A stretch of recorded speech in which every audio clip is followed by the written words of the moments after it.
Subscribe now and press the bell icon. Never miss an update. नमस्कार साथियों, स्वागत करता हूं सभी का इस YouTube चैनल पर। मित्रों, हिंदी का ये अंतिम टेस्ट है। 25 टेस्ट आज आपके पूरे हो जाएंगे, तो कमेंट करके जाए कि ये टेस्ट सीरीज़ क्या आपने लगातार ज्वाइन कर रखी थी, और अगर नहीं कर रखी थी तो बिल्कुल मैं वीडियो डिलीट नहीं करूँगा। आप बिल्कुल सारे वीडियो वापस प्ले लिस्ट में जाकर देख सकते हो। मित्रों, हिंदी व्याकरण का ये टेस्ट पूरे हुए हैं, सिर्फ हिंदी व्याकरण के। इसके बाद में 1000 प्रश्न कल से आपके लिए चालू होने वाले हैं हिंदी की शिक्षण विधियों के। याद रखिए, 1000 प्रश्न। तो साथियों, बिल्कुल 1000 शिक्षण विधियों, हिंदी की शिक्षण विधियों के जो प्रश्न आएंगे, आप उस टेस्ट सीरीज को ज़रूर ज्वाइन करके रखें। बिल्कुल प्रत्येक टेस्ट को रेगुलर करें। साथियों, मेरा ये दावा है कि 15 में से 15 प्रश्न आप तभी ला पाओगे जब आपका अभ्यास बहुत ही अच्छा होगा, और इस टेस्ट सीरीज से आपका अभ्यास बहुत ही शानदार होने वाला है।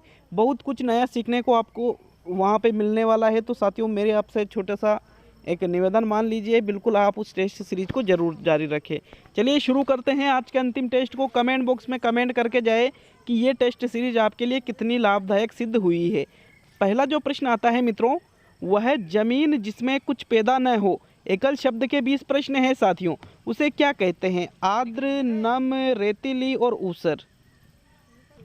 तो साथियों, इसका आपको राइट आंसर देना है, और इसका जो राइट आंसर है वो रहेगा ऊसर। उस भूमि को क्या कहा जाता है? ऊसर कहा जाता है, जिसमें कुछ पैदा नहीं होता है। उसको बंजर भी कहते हैं, लेकिन यहाँ ये ऑप्शन में नहीं है। तो चौथा वाला विकल्प बिल्कुल आपका सही है साथियों। प्रश्न 2 देखेंगे, जो पूजा के योग्य हो उसे क्या कहते हैं? पूजनीय, पूज्य, पूजनीय और पूजनीय। तो साथियों, जो पूजा के योग्य हो उसको कहा जाता है पूजनीय। क्या कहा जाता है मित्रों? उसको पूजनीय कहा जाता है। विकल्प चौथा बिल्कुल सही है मित्रों। प्रश्न 3, तीसरा प्रश्न है, स्त्रीण शब्द के लिए सही वाक्यांश क्या है? स्त्रियों से मोह रखने वाला, स्त्रियों जैसे स्वभाव वाला, स्त्रियों से प्रभावित होने वाला, और स्त्रियों को खुश रखने वाला। तो साथियों, इसका जो राइट आंसर है वो रहेगा कि स्त्रीण का मतलब होता है जो जिस व्यक्ति का स्वभाव स्त्रियों के जैसा हो, उसको ही स्त्रीण कहा जाता है। विकल्प नंबर 2 सही है बिल्कुल साथियों इसमें। चलिए प्रश्न 4 पे चलते हैं। चौथा प्रश्न आता है मित्रों, जहाँ धरती आकाश मिलते दिखाई पड़ते हैं उनके लिए एक शब्द है। पर्वत प्रदेश, अंतराल, क्षितिज और पठार। तो साथियों, जहाँ पर आपको धरती और आकाश मिलते दिखाई देते हैं उसको कहा जाता है क्षितिज। क्या कहा जाता है मित्रों? उसको क्षितिज कहा जाता है। विकल्प 3 बिल्कुल आपका यहाँ पर सही है। प्रश्न 5 मित्रों, 5वां प्रश्न है, व्याकरण कहते हैं व्याकरण पढ़ाने वाला, जो व्याकरण का ज्ञाता हो, जो व्याकरण की पुस्तक लिखता हो, और जो साहित्य में व्याकरण का उपयोग करता है। तो साथियों, व्याकरण किसे कहते हैं? इसका राइट आंसर है, जो व्याकरण का ज्ञाता होता है उसको व्याकरण कहा जाता है। क्या कहा जाता है? व्याकरण। विकल्प नंबर 2 बिल्कुल आपका यहाँ पर सही है मित्रों। ठीक है, अगर किसी प्रश्न पर आपको डाउट हो तो बिल्कुल आप कमेंट करके जाए साथियों, और उसका सॉल्यूशन जरूर किया जाएगा। प्रश्न 6 देखेंगे, अच्छाई और बुराई की पहचान का गुण क्या कहलाता है? ज्ञान, परिज्ञान, विवेक और विद्वता। तो अच्छाई और बुराई की पहचान का गुण आपसे पूछा है, इसको कहा जाता है विवेक। क्या कहा जाता है? विवेक कहा जाता है। कि अगर आप अच्छाई को और बुराई को पहचान लेते हो तो इस गुण को ही विवेक कहते हैं। प्रश्न 7 पे चलते हैं। 7वां प्रश्न है, अधिक समय तक जीने की इच्छा वाक्यांश के लिए उपयुक्त शब्द है। जिगीषु, जिजीविषा, जिजीविषु और जिगीषा। तो मित्रों, बहुत इंपॉर्टेंट और उलझा हुआ प्रश्न हो सकता है। अधिक समय तक जीने की इच्छा, इसको कहा जाता है जिगीषा। अगर आप सोचते हो कि जिजीविषा, तो मित्रों जिजीविषा का मतलब है जीने की इच्छा, तो जिजीविषा कहलाती है, और अधिक समय तक जीने की इच्छा जिगीषा कहलाती है। मित्रों, जिगीषु का मतलब होता है अधिक समय तक जीने की इच्छा रखने वाला, और जिजीविषु का मतलब होता है जीवित रहने की इच्छा रखने वाला जिजीविषु कहलाता है। तो यहाँ पर चौथा विकल्प बिल्कुल सही है साथियों। प्रश्न 8 पे चलते हैं, अनिरुद्ध किस वाक्यांश के लिए प्रयुक्त होगा? ये जो अनिरुद्ध शब्द है ये किसके लिए प्रयुक्त होगा? वह जो कानून के विरुद्ध हो, क्या उसे अनिरुद्ध कहते हैं? जिसका कोई अंत न हो क्या उसे अनिरुद्ध कहते हैं। वह जिसे टोका न जा सके उसे अनिरुद्ध कहते हैं। और वह जो शीघ्र प्रसन्न हो जाए। तो साथियों यहाँ पर जो राइट आंसर है वो है तीसरा विकल्प, वह जिसे टोका न जा सके उसको कहा जाता है अनिरुद्ध। सॉरी, टोका नहीं है, ये रोका है, ये मिस टाइप है ये। वह जिसे रोका न जा सके उसको कहा जाता है अनिरुद्ध। यहाँ पर थोड़ा मिस टाइपिंग हो गया है। विकल्प नंबर 3 बिल्कुल सही है साथियों। मैं खेद प्रकट करता हूँ यहाँ पर मिस टाइपिंग के लिए।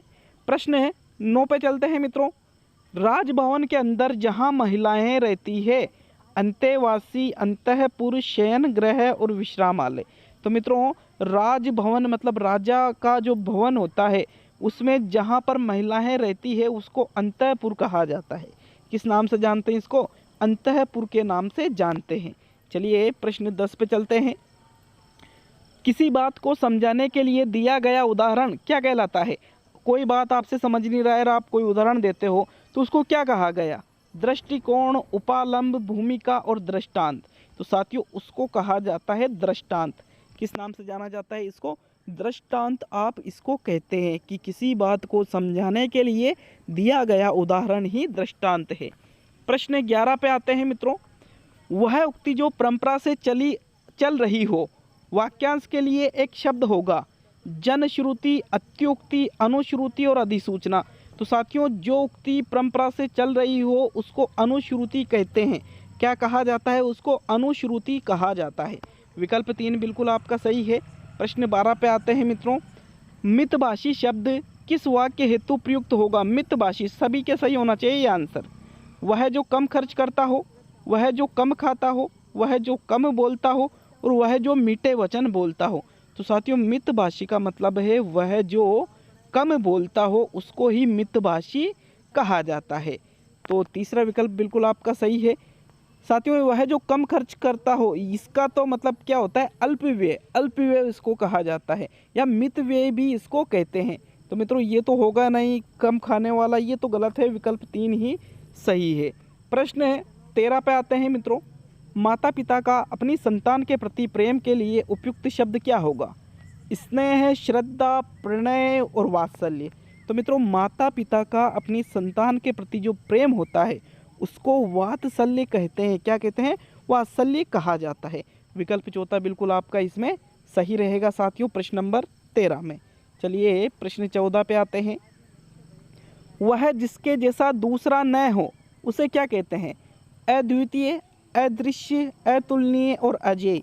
तो मित्रों जिसके जैसा दूसरा नहीं है उसको अद्वितीय कहते हैं। क्या कहते हैं उसको? अद्वितीय, जिसके समान कोई दूसरा न हो।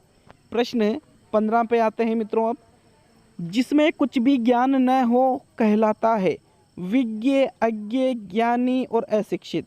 तो साथियों जिसमें कुछ भी ज्ञान नहीं हो उसको कहा जाता है अज्ञ। क्या कहा जाता है? उसको अज्ञ कहा जाता है। विकल्प 2 बिल्कुल इसमें सही है साथियों। प्रश्न 16 पे चलते हैं मित्रों। 16वां जो प्रश्न है वो आता है आपके 16वां प्रश्न। पर्वत के नीचे की भूमि कहलाती है ऊसर, आदित्यिका, उपजाऊ भूमि और उपत्यका। तो पर्वत के नीचे की भूमि मित्रों, पर्वत के नीचे की भूमि कहलाती है उपत्यका। क्या कहलाती है? उपत्यका कहलाती है। विकल्प 4 आपका बिल्कुल यहाँ पर सही है। और जबकि पर्वत के ऊपर की जो भूमि है वो कहलाती है आदित्यिका। तो चौथा विकल्प बिल्कुल सही है साथियों इसमें। प्रश्न 17 पे चलते हैं। शीघ्र उत्तर देने की बुद्धि रखने वाला कौन है? बौद्धिक कहलाता है, प्रतिभाशाली कहलाता है, सृजनशील कहलाता है या प्रत्युत्पन्न मति कहलाता है? तो साथियों शीघ्र उत्तर देने की बुद्धि रखने वाले को प्रत्युत्पन्न मति के नाम से जाना जाता है। विकल्प जो चौथा है वो यहाँ पर सही है। चलिए प्रश्न 18 देखेंगे मित्रों। जिसका कथन न किया जा सके उसको क्या कहते हैं? अकथनीय, अनिर्वचनीय, अकाट्य और अगम्य। तो साथियों जिसका कथन न किया जा सके उसको कहा जाता है अकथनीय। क्या कहा जाता है? अकथनीय उसको आप कहते हो। प्रश्न 19 देखेंगे साथियों। मित्रों प्रश्न 19 आता है। वह जो इंद्रियों के अनुभव से परे हो, ये के है, इसके लिए गलत टाइप हुआ है। तो वह जो इंद्रियों के अनुभव से परे हो क्या कहते हैं उसको? इंद्रियातीत, अतीन्द्रिय, ऐन्द्रिक और इंद्रजालिक। तो साथियों वह जो इंद्रियों के अनुभव से परे हो, परे मतलब दूर हो, उसको कहा जाता है अति इंद्रिय। क्या कहते हैं? अति इंद्रिय कहते हैं। बाकी प्रथम, तीसरा और चौथा विकल्प गलत है। ओनली जो सेकंड वाला विकल्प है वो ही इसका राइट आंसर रहेगा। साथियों वीडियो अगर अच्छा लगता है तो वीडियो को लाइक जरूर करके जाना साथियों। चलिए प्रश्न नंबर 20 और अंतिम आज का प्रश्न देख लेते हैं। वह जिसे भेदना कठिन हो, क्षणभंगुर, दुर्लभ, दुर्लंघ्य, दुस्तर और दुर्भेद्य। तो साथियों जिसे भेदना कठिन होता है उसको दुर्भेद्य कहते हैं। चैनल को सब्सक्राइब करके जरूर जाना अगर नए हो तो। चौथा विकल्प सही है साथियों ये। मिलते हैं अगले वीडियो में। बहुत बहुत धन्यवाद मित्रों जो आपने वीडियो को पूरा देखा है।